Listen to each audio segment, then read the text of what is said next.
नमस्कार किसान भाइयों, आप सभी का एक बार फिर से स्वागत है हमारी चैनल एल पटेल में। जैसे कि आप देख सकते हो हमारे ये खेत में आज रात में पानी हुआ है। हमारे यहाँ लाइन की शिफ्ट जो है वो बड़ी भारी बेकार टाइप की चल रही है। इसलिए बोल रहा हूँ क्योंकि हमारे यहाँ लाइट जो है रात के 9 बजे से सुबह के 7 बजे तक रहती है। मतलब पूरी रात आपको खेत में काम करना होता है और जो काम करने वाले होते हैं वो थक जाते हैं, क्योंकि रात भर जागना बहुत मुश्किल काम होता है एक नॉर्मल इंसान के लिए भी। गवर्नमेंट को सुधार करना चाहिए कि आधा टाइम दिन में और आधा टाइम रात में किया जाए, जिससे कि किसानों को दिक्कत नहीं हो। पर गवर्नमेंट सुनती भी कहाँ है। तो चलिए छोड़िए, वो तो गवर्नमेंट की बात है। आज हम बात करते हैं कि हमें पलेबे में बोनी करना ज़्यादा फ़ायदेमंद है या सूखे में बोनी करना ज़्यादा फ़ायदेमंद है। तो लास्ट ईयर का जो हमारा ट्रायल था काफ़ी किसान भाइयों को पसंद आया था। हम A to Z बात करेंगे पलेबे की सूखे की कंपैरेटिव, इनिशियल स्टेज 1 से लेके स्टेज एंड तक, और ईल्ड की भी बात करेंगे कि कौन सा मतलब टाइमिंग में ज़्यादा बेहतर आपको उपज आएगी, पलेबे में या सूखे में। तो शुरू से जानते हैं। सबसे पहले बात कर लेते हैं कि अगर हमें सूखे में बोनी करनी है तो क्या कंडीशन होनी चाहिए, और पलेबे में बोनी करनी है तो क्या कंडीशन होनी चाहिए। तो देखिए, पलेबे और सूखे की बोनी की कंडीशन जो हमने लास्ट ईयर के एनालिसिस है उसके हिसाब से समझ में आई कि अगर आप अर्ली चल रहे हैं, जैसे आपका खेत पूरा अक्टूबर में बनके तैयार हो गया है और आपको लगता है कि हम 20 से 25 अक्टूबर या 28 अक्टूबर तक हम पलेबा कर सकते हैं, तो आप लोगों को पलेबा ही करना चाहिए। जिन किसान भाइयों को ऐसा लगता है कि यार मैं नवंबर की 5 तारीख ले आऊँगा अगर पलेवा करने पहुँचा तो, या फिर नवंबर मेरा स्टार्ट हो जाएगा और 15-20 नवंबर तक मेरी बतर आएगी, तो जो किसान भाई लेट होते जा रहे हैं उन लोगों के लिए सूखे की बोनी का ऑप्शन बहुत बेहतर है। क्यों बेहतर है? क्योंकि जिस दिन से आप सूखे में बोनी करते हो और पानी रेलते हो उसी दिन से आपका पौधा जर्मिनेशन लेना चालू कर देता है। पलेबे में क्या होता है कि आप 8 दिन पीछे जाते हैं। मतलब जो खेत है इसे रेल दिया है, इसमें बतर आएगी, उसके बाद इसमें ट्रैक्टर चलेगा, बोनी करेगा, तो ये 8 दिन लेट ये चला जाता है। सूखे वाला 8 दिन पहले रहता है। तो ये एक सबसे बड़ा फ़ायदा है दोनों ही मतलब अवस्था में। सूखे में ये फ़ायदा है कि आप लेट बोनी कर रहे हैं तो आपको समय से आगे कर देगा, सबके साथ लाके खड़ा कर देगा। पलेबे में ये है कि अगर आप पलेवा करते हैं तो जो सबसे बड़ा फ़ायदा आपको मिलता है वो खरपतवारों पे मिलता है। खरपतवारों पे ऐसा कि जब आप पलेवा करेंगे तो इसमें लगभग 90% खरपतवार जो हैं वो आपके बाहर आ जाते हैं। फिर आप इसे बोते हैं। बोने में क्या होता है, जब क्रॉसिंग करते हैं तो 75% हिस्सा जो होता है वो हम पौधों से कवर कर लेते हैं और नालियों से बिखेर देते हैं, जिससे कि आपकी सभी खरपतवार लगभग कंट्रोल हो जाती है। बहुत कम ऐसा रहता है कि इसमें खरपतवार बचती है, और जो 25% खरपतवार बचती है उसे खुद गेहूं खा जाता है, तो उतना लोड किसान को लेना नहीं पड़ता है। लेकिन सूखे में क्या होता है कि सूखे में खरपतवार जो है वो एक साथ उगती है। पौधे की और खरपतवार की रेस जो होती है वो बराबर चलती है, तो आपको उसमें हेवी खरपतवार नाशक डालना होता है, जिससे कि आपकी सूखे की जो फसल है उसको हम बचा सकें और खरपतवार जो है वो हमारे पौधों पर अटैक कम करे। तो ये हो गया हमारा पहले पानी के खरपतवार तक पहुंचने में। दूसरा हम बात कर लेते हैं कि यूरिया का पानी जब हमें डलता है तो किस फसल में ज़्यादा फ़ायदा है। तो देखिए, फ़ायदे की अगर हम बात करते हैं तो हमें पलेवे वाले फसल में ज़्यादा फ़ायदा दिखा। ये मेरा ऑब्जर्वेशन है। अगर आपको सही लगे तो आप भी कमेंट करके बोलिए कि हाँ भाई साहब आपने सही एनालाइज़ किया, और अगर गलत भी लगे तो आप कमेंट करके बोलिए, ताकि किसान जो है वो कमेंट देख के ये जज कर सके कि ये बंदा सही कह रहा है या दूसरे किसान जो है उनके रिज़ल्ट ज़्यादा सही आ रहे हैं, तो वो चेंजेस हम कर सकें। क्योंकि हमारा उद्देश्य यही है कि ज़्यादा से ज़्यादा किसानों को सटीक जानकारी मिले। तो जो पहला पानी होता है उसमें आप देखते हैं कि हमारा जो यूरिया वाला पानी जिसे हम बोल सकते हैं, तो वो सूखे में और पलेबे में दोनों कंडीशन में आप देखोगे तो सूखे में आपको क्या होता है, उसे 20 दिन के अंदर अंदर लगाना होता है। क्यों? क्योंकि ये पौधे जो होते हैं उनके पास क्रैक जल्दी आ जाती है, पौधे सूखने की अवस्था जल्दी आने लगती है, और पानी जो है आपको थोड़ा जल्दी देना पड़ता है, क्योंकि उसके अंदर जो है मिट्टी जो होती है वो भुरभुरी नहीं हो पाती, इस कारण से नमी ज़्यादा लंबे समय तक संरक्षित नहीं रहती। तो वहाँ पे आपको एक अर्ली पानी देना पड़ता है 20 दिन पे। उसी अवस्था में हमने देखा था कि पलेवे वाले में हमें पानी देना पड़ा लगभग 25 दिन पे, मतलब 5 दिन हमने लेट पानी दिया। और पलेवे वाले में ये हुआ कि जैसे हमने यूरिया का पानी दिया तो मिट्टी जो थी वो पूर्णतः ढीली थी, मतलब एकदम भुरभुरी मिट्टी बनी हुई थी, जिससे टिलरिंग की कैपेसिटी जो है वो मुझे नज़र जो आई वो पलेवे में ज़्यादा नज़र आई। क्यों? क्योंकि जो मिट्टी थी वो एकदम भुरभुरी थी, क्योंकि हम जब बोते हैं तो पूरी मिट्टी भुरभुरी हो जाती है, जिसे हमारे यहाँ देसी भाषा में कर बोला जाता है कि कर अच्छा बन जाता है, जिससे आपको टिलर्स जो हैं वो ज़्यादा मिलते हैं, जड़ तंत्र का विकास तेज़ दिखाई देता है। वहीं अगर हम देखें सूखे में, तो सूखे में हमको ये फ़ायदा नज़र आता है कि हमें जो सीड डालना होता है, जैसे हम आज सीड की बात करें तो सेम मात्रा में हमने सीड डाला है, तो सूखे में पहले से ही जर्मिनेशन इतना तेज़ रहता है कि आपको ज़्यादा टिलर्स की आवश्यकता नहीं होती है। कम टिलर्स भी अगर आपके पौधे निकालते हैं तो क्या होता है कि जैसे आपने दोनों टाइम पे 90-90 किलो सीड डाला, तो सूखे में 90 किलो का जर्मिनेशन 100% आता है, और पलेवे में 90 किलो में से 70 किलो उग पाता है, और बाकी का जो 20 किलो होता है उसमें से कुछ लेट उगता है, मतलब 10%, और कुछ 10% डैमेज हो जाता है आल सूख की वजह से। मतलब वो ऊँगता तो है लेकिन बाहर नहीं निकल पाता। तो ये प्रोसेस जो है ये दोनों अवस्था में दिखाई देती है। लेकिन जो है हमें फ़ायदा जो नज़र आता है वो पलेवे में ये आता है कि हमें जो है ज़्यादा टिलर्स मिलते हैं। लेकिन सूखे में फ़ायदा ये नज़र आता है कि अगर आपका सीड रेट अच्छा है तो आपको टिलर्स की आवश्यकता नहीं पड़ती है। लेकिन दोनों की ही कंडीशन ये होती है कि अगर सूखा आपने अर्ली बोया, मतलब ऐसा है कि आपको अक्टूबर में ही आपने लगा दिया, जैसे 25-30 अक्टूबर में आपकी फसल आपने बो दी और पानी स्टार्ट कर दिया, तो उन लोगों को टीलर्स प्रॉपर नहीं मिल पा रहे हैं। जो हमने अर्ली खेत बोया था हमारे यहाँ पर भी सूखे में, उसमें टीलर्स ज़्यादा हमें नहीं मिले। उसका कारण ये रहा कि वो हीट वाले टेम्परेचर में या फिर ज़्यादा जो ठंड नहीं रहती है उस स्ट्रेस में उसमें वो टीलर्स पे आता है, तो वो क्या होता है कि उसके कल्ले जो है वो पूरे फुटाव पे ही नहीं आ पाते, मतलब गेहूँ जो है उसकी चाल आपको रूखी रूखी दिखाई देती है। तो अगर आपको सूखे में बोना है तो नवंबर 1 के बाद ही बोना है, जिससे कि आपको फ़ायदा हो। उससे पहले आप बोएंगे तो नुकसान अपना कर बैठेंगे।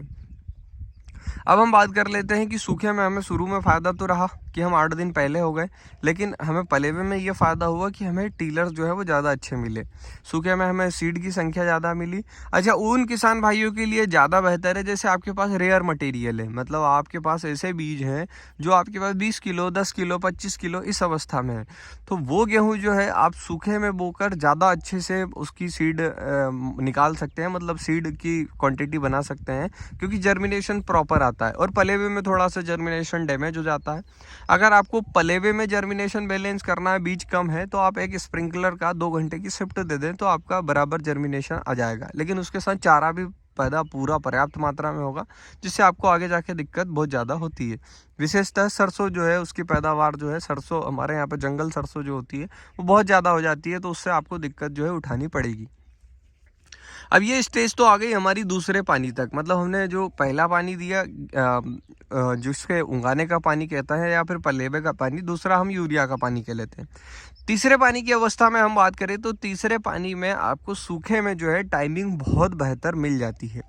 बहुत बेहतर इसलिए मिल जाती है क्योंकि पलेवे में हम जो पहला 23 दिन पे पानी देते हैं या 25 दिन पे पानी देते हैं, वही हमें सूखे में 3-4 दिन पहले स्टार्ट करना होता है। 3-4 दिन पहले स्टार्ट करना होता है, तो उसकी ग्रोथ जो होती है, जो 20 दिन के बाद अगर अपन अवस्था देखते हैं तो जो एग्जैक्ट गवर्नमेंट कहती है कि इस अवस्था पे पानी देना चाहिए, वो अवस्था सूखे में बैलेंस हो जाती है। लेकिन पलेवे वाले में क्या होता है, वो अवस्था को हमें थोड़ा सा खींचना पड़ता है, मतलब उसको चुकाना पड़ता है। क्यों? क्योंकि हमारा पहला पानी जो है वो थोड़ा सा लेट डलता है। लेट डलने के कारण क्या होता है कि अगला पानी हम जल्दी नहीं दे सकते, अगर जल्दी दिया तो पीलापन आ जाता है, तो उसके कारण हमें थोड़ा खींचना पड़ता है पानी को। तो पानी की जो टाइमिंग है दूसरे पानी की, यूरिया के बाद वाले पानी की, वो सूखे में ज़्यादा अच्छी रहती है बजाय हमारे पलेवे की। सूखे में इसलिए अच्छी होती है क्योंकि एकदम जो क्राउन बन रहे हैं, मतलब जो हमारी डंडी फोंगली बनती है, उसी स्टेज पर इसका दूसरा पानी लगता है, तो वो फोंगली का जो विकास होता है वो एक समान होता है। हर पौधों पे आपको एक समान विकास दिखाई देता है, जिस कारण से आप देखते होंगे कि सूखे की बोनी के पौधे एक साथ बाहर आते हैं, और जो पलेवे की होती है वो स्टेप में हो जाते हैं। स्टेप में इसलिए हो जाते हैं क्योंकि हमें उसे खींचना पड़ता है। जब हम खींचते हैं तो जो पहले, जैसे टीलर्स है, टीलर्स में जो पहला टीलर है वो तो सही स्टेज पे आ जाता है, लेकिन जो दूसरा टीलर है वो रुक जाता है, फिर जो तीसरा टीलर है वो और पीछे हो जाता है, तो ये आगे पीछे हो जाते हैं। और इसमें एक साथ जो पानी डलता है तो उस कारण से इसका एक साथ जो है पूरी स्टेज जो आती है वो एक साथ आती है, जिसे फ्लैग लीफ की स्टेज आप तीसरे पानी के बाद कहते हैं। मतलब उंगाने सहित गिन रहे हैं हम, तो जो तीसरा पानी है वो एकदम प्रॉपर फ्लैग लीफ पे जाता है सूखे में। लेकिन जो पलेवा होता है उसमें हमें ये नुकसान उठाना पड़ता है कि वो प्रॉपर नहीं जाता है, जो मैंने ऑब्जर्व किया है। अगर गलत हो तो आप कमेंट करके बता भी सकते हैं, मेरे को कोई दिक्कत नहीं है। तो ये ऑप्शन से हमें नुकसान ये होता है कि जो हमारा सूखे वाला होता है उसके अंदर आपको एक साथ पूरी फ्लैग लीफ दिखती है और एक साथ वाली बाहर आते हुए दिखती है। मतलब एक साथ पूरा रेशो आपको दिखाई देता है। दूसरा, इसमें क्या हमारे साथ प्रॉब्लम होती है कि हमें आगे पीछे फ्लैग लीफ दिखती है और आगे पीछे बाली बाहर नज़र आती है। मतलब हम अगर सोचें कि यार हमें फ्लैग लीफ पे अच्छा खासा एक स्प्रे करना है जिसमें हम प्रॉपर न्यूट्रिशन को बैलेंस कर दें और अपनी ईल्ड को बढ़ा लें, तो उसमें क्या होगा कि जो सूखे वाला है उसके अंदर आप ये चीज़ को बैलेंस कर सकते हैं, लेकिन पलेबे वाले में आगे पीछे होने से आपको नुकसान जो है वो दिखाई देता है। तो ये चीज़ें जो है मेरे ऑब्जर्वेशन में आई थी। फिर उसके बाद हम बात कर लेते हैं बाहर आने वाली अवस्था में। जब बालियों से बाहर आ जाते हैं, तो बालियों से बाहर आने के बाद ये होता है कि जो सूखे का गेहूं होता है उसके अंदर सब टिलर्स जो हैं वो एक साथ बाली से बाहर आते हैं। तो किसान क्या करता है कि जैसे ही वो बाली से बाहर आते हैं, एक तो उसका फ्लैग लीफ पे पानी देता है, अगला पूरा बाहर आने के बाद पानी दे के वो ख़त्म कर देता है। और अगर हम वही बात करें पलेवे में, तो पलेवे में ये प्रॉब्लम होती है कि जब वो आगे पीछे बाहर आता है तो किसान को थोड़ा सा एक लंबा इंतजार करना पड़ता है। लगभग वो भी 25 दिन का इंतजार होता है, जिसमें सभी बाली एक साथ पूरी बाहर दिखाई दे उसे। मतलब अगर नॉर्मली हम सूखे की बात करें तो वो 20 दिन में उसका वो पानी लग जाता है, इसे थोड़ा सा 25 दिन पे ले जाना पड़ता है, जिससे कि आपकी पूरी बाली एक साथ बाहर दिखाई दे, फिर पानी दे, जिससे कि ईल्ड आए। तो इससे क्या चीज़ क्लियर होती है? इससे ये चीज़ क्लियर होती है कि जिन भाइयों के पास पानी की समस्या है, पानी की दिक्कत है, वो लोग सूखे में बोए, ताकि क्या होगा कि जो लास्ट स्टेज आती है वो 5 दिन पहले इस सूखे में आ जाएगी, 8 दिन पहले आप रहेंगे तो 13 दिन के लगभग आप आगे चलेंगे, जिससे कि आपका जो पानी का खपत ख़त्म होने वाली है, मतलब पानी आपके पास ख़त्म होने वाला है, उससे पहले आप पानी दे के निकल जाएंगे। पलेवे में ये नुकसान होगा कि आपको करीब 13 दिन लेट रहना पड़ेगा, जिससे कि आपको फ़ायदा जो है वो थोड़ा सा कम नज़र आएगा सूखे वाली अवस्था में। लेकिन जिनके पास पर्याप्त पानी है, पर्याप्त पानी में ये होगा कि आपकी जब सब टिलर्स बाहर पूरे नज़र आएंगे, फिर आप जब पानी देंगे तो आपकी ईल्ड डेफिनेटली ज़्यादा आएगी बजाय सूखे के। लेकिन ये अवस्था उसी कंडीशन पे है कि जब आपके पास पर्याप्त पानी है। अगर आपके पास पानी की अवस्था नहीं है और आप सोचिए मैं पलेवा करके ही बोऊँ, तो आपको नुकसान होता है। तो ये ऑब्जर्वेशन जो है वो हमने जनरली किया। चौथे पानी तक हमने इनको डे टू डे ऑब्जर्व किया, डे टू डे एनालिसिस किया। नुकसान हमें ये रहा था सूखे में कि थोड़ा खरपतवार को कंट्रोल करने में दिक्कत आई थी, लेकिन हमारे पानी की टाइमिंग को बहुत अच्छा बैलेंस किया था गेहूं ने। अब अगर हम बात करें कि उपज कौन से में ज़्यादा आती है, क्योंकि सबसे बड़ी बात हमारे लिए गेहूं को पैदा करना होता है। अब बात आ रही है उपज की, तो उपज पे एक बात ध्यान रखें आप कि उपज जो है वो टाइमिंग के हिसाब से आती है। अगर आप सूखे का जो गेहूं है वो बो देंगे अक्टूबर में, तो आपका पलेवे का गेहूं ज़्यादा पैदा होगा।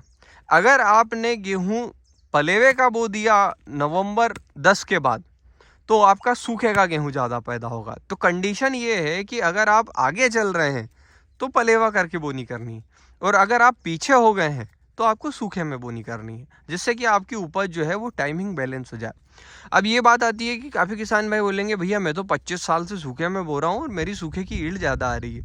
तो भाई साहब ये होता है, मैं इस पर कोई दोहरा नहीं लगा रहा हूँ, लेकिन क्या होता है कि टाइमिंग की बात है।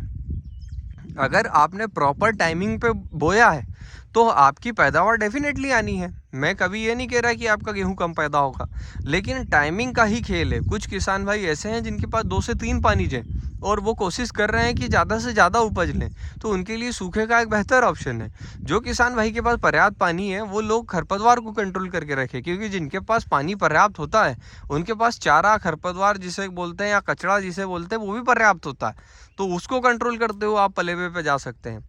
और अगर हम बात करें दोनों के एनालिसिस की, तो दोनों में ये जो एनालिसिस थे ये मेरे डे टू डे ऑब्जर्वेशन मेरे खेत के खुद के प्लॉट में थे। कुछ गलतियां हो भी सकती है, ऐसा हो सकता है कि ये सब मेरे साथ हुआ हो। अगर आपको कुछ चेंजेस दिख रहे हो तो आप कमेंट करके मेरे को ज़रूर बताएं, और आप ये भी बताएं कि आपको ज़्यादा बेहतर क्या लगता है, सूखा या पलेवा। हाँ, एक चीज़ का मेरे को जो है जनरल ऑब्जर्वेशन ये हुआ कि जो पलेवा है वो मास्टर किसानी है, मतलब जिसको प्रॉपर गहराई में डालना आता है गेहूं को, जिसे प्रॉपर मेंटेन करना आता है, वो लोगों के लिए पलेवा जो है उसमें गेहूं अच्छा प्रॉपर उगता है और उनको कभी दिक्कत नहीं आती। लेकिन जिन किसान भाइयों के पास थोड़ा सा दिक्कत है बोनी की, या ट्रैक्टर नहीं होने की, या लेबर की व्यवस्था नहीं होने की, उन लोगों के लिए थोड़ा सा पलेवा दिक्कत करता है। क्यों करता है? क्योंकि अगर दूसरे के ट्रैक्टर लाए और थोड़ा बहुत ऊपर नीचे बो दिया, एक्सपीरियंस नहीं है, तो उसके में जर्मिनेशन कम आता है और वो एंड तक परेशान होता है। क्योंकि सीड की संख्या सबसे ज़्यादा उपज को मायने रखती है। जितनी आपका सीड की संख्या रहेगी उतनी ज़्यादा ईल्ड आपकी अच्छी रहेगी। क्योंकि जब से हरित क्रांति स्टार्ट हुई थी, हमारे यहाँ पर क्रॉसिंग का जो चलन है वो स्टार्ट हुआ था। क्रॉसिंग का चलन इसलिए स्टार्ट हुआ था क्योंकि जो गेहूं होता है वो एक गुच्छे नुमा जड़ वाला पौधा होता है। गुच्छे नुमा जड़ वाला पौधे में क्या होता है कि अगर आप रो टू रो डालेंगे तो जितना गुच्छा बन रहा है उतने जगह का खाना उपयोग करता है, बाकी जो लाइन होती है वो खाली रह जाती है। लेकिन जब आप क्रॉसिंग करते हैं तो हर रोम पे आपकी एक दाना होता है, जिससे कि मिट्टी से वो यूटिलाइजेशन ज़्यादा लेता है और आपको यील्ड ज़्यादा मिलती है। लेकिन अलग अलग मिट्टी का सिनेरियो है। जहाँ पे हेवी फर्टाइल सॉइल है वहाँ पर सिंगल ज़्यादा बेहतर गेहूँ रहता है, और जहाँ पर कम फर्टाइल सॉइल है वहाँ पर क्रॉसिंग ज़्यादा बेहतर रहती है। तो आज की जो वीडियो थी उसमें हमने डीप एनालिसिस जो हमने लास्ट ईयर लिया था उसके बारे में आपको A to Z बताया। आप भी हमें बताएं कि आपको ये जानकारी बेहतर लगी या कुछ हमने मिस कर गए, और अगर कुछ मिस कर गए हो तो कमेंट सेक्शन में बताएं। बाकी वीडियो देखने के लिए धन्यवाद।